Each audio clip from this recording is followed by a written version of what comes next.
Bloomberg Audio Studios. Podcasts, radio, news. This is Bloomberg Businessweek with Carol Massar and Tim Stenovec on Bloomberg Radio. Well, you might remember our interview around a big take earlier this week, how Wall Street banks are retreating when it comes to DEI, diversity, equity, and inclusion, as backlash snowballs. For example, programs at big banks that were once meant for people of color or women are now open to all. No question that the concept around DEI has changed a lot in just a few years, Carol. I mean, post George Floyd, we were talking about big shifts that companies were making. And now as backlash has started to happen, there's more big shifts happening. But think about it over the last few decades and how it shifted over that time. Somebody who's had a front row seat to those changes is Nellie Borrero. She's a managing director and senior global inclusion and diversity lead at Accenture. When she joined Accenture nearly 40 years ago, she created the first role that dealt with diversity. All right, take us back. First of all, welcome. So nice to have you here in studio. And congratulations on your new book. Thank you. Thank you. It's called Unwavering, Rejecting Bias, Igniting Change, Celebrating Inclusion. Congratulations, coming out today on this International Women's Day. Take us back a few years ago when you started out with a DEI program. First of all, what was the scenario and what was that process like? How hard was it? Yeah, I love going back. So when I started many years ago, over decades ago, there wasn't a D&I program. No one was using the word diversity at all. So I just knew as a Latina coming into the office here in New York, that I looked different, I sounded different, and people treated me that way. And I wanted to get to a place that I changed that culture and that environment. It was very hard to be in meetings and people repeat what you're saying because I have this very New Yorican accent, from New York, Puerto Rican background. We love all accents in New York. And this one but it's interesting because this one came with, a bias, because people will perceive the accent from their bias, thinking that my accent was an indicator of what they perceived my level of intelligence to be or lack thereof. So there were a lot of those moments where I had to sort of sit back and say, either I'm going to leave this culture or I'm going to change it. And I chose the latter to change it. How did you do it? I just understood very early on that I had to create a brand of courage, and I had to show up very assertive and say that this is a space that was meant for me. And I knew I couldn't do it alone, so I started going to leaders and having conversations and say, help me change this culture. Were there affinity groups at this time? Oh, no.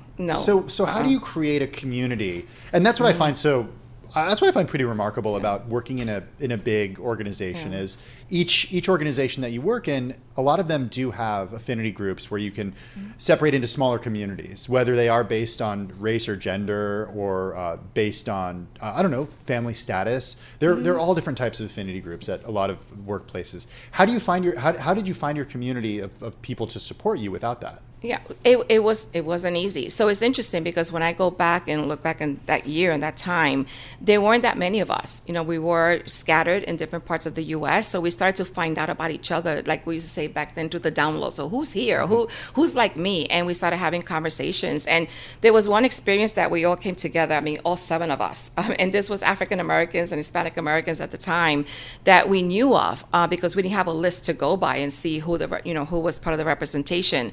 And we sat in the lobby cafeteria, and then after that, a leader approached me and said, "Hey, what's going on? Like, why were all of you together?"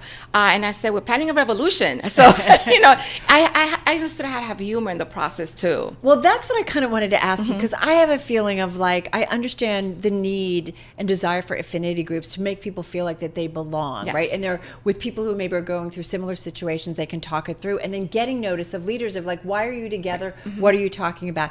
At the same time, I always feel like the way we're going to solve all these problems is we all got to be lumped together and we all got to have the discussions together. What's the right balance in that? Do you know what I'm saying? Because I do. I always think about when we constantly kind of separate everybody into groups, it kind of prevents us all from figuring it out all together. Yeah, and that's such an excellent point, because if you think about it from the perspective of inclusion, having an affinity group, you don't want to exclude others. This is why it was important to us at Accenture for many years to say, we're going to have these ERGs, we call them ERGs at the time, employee resource groups, but everybody's welcomed. And we will actually encourage people to come. Did other people really come though? They started to come one by one, and then it was a lot. But then what we started to do was insist that we will have sort of events where we have people that were not members of the group to really come and speak to the group. We also started focusing on ensuring that we had conversations. Sharing experiences are really important in this space and getting people to understand. I knew that there were a lot of people that wanted to understand me, but didn't have my same lived experience. So it was up to me to start sharing my lived experience. I had one situation where I was looking for a home, and one of the leaders said, "Oh, I'm going to introduce you to my realtor." And I said, "Well, will your realtor be okay working with a Latina?" And he was just stunned by that question. That you and even I said, asked that, right? Yeah. And I said, in my world, I need to be able to ask that question. I need to understand that this realtor is going to be comfortable showing me homes in neighborhoods that they otherwise may not be comfortable showing me. So I think being open and transparent is really important in this space. I also think that it's really important to say that we're going to give each other grace. Grace is really important because you may offend me with something that was not your intention. That's a great concept because I feel like coming off of George Floyd, I had some great conversations with our colleagues. Bloomberg did some great programs to really let people kind of bare their soul about their experience as a person of color in this country and what it's like and what you're living.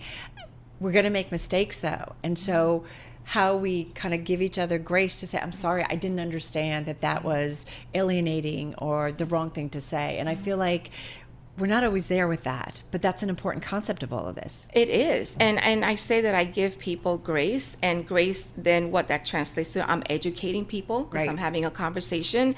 But if they do it again, then grace is no longer there because then it was a choice, right? Right. But we have to start from that place. And for me, in my role for so many years and decades, I have understood that I cannot take anything personal, because I have to be able to take in what you're feeling and seeing and experiencing and have a conversation where we can talk about it. So I had someone one time tell me, I forget you're a Latina. And I'm like, well, that's nice because I cannot forget it any single day. So, and I said, I know that may seem like a compliment to you, but it's not received that way. And let me help you understand why. So I think conversations are important.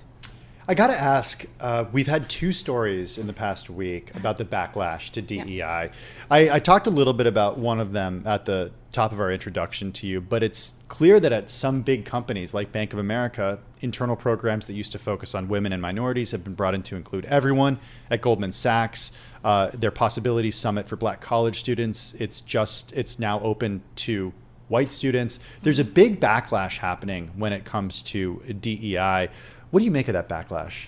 Listen, I think this is concerning, but I always ask myself, is it a backlash or is it that companies are trying to see how can they still focus on programs in a way that it can be inclusive for all? How do they not back away from some of these schools and some of these programs and say we want to make sure that we still focus on that targeted demographic without making others feel excluded?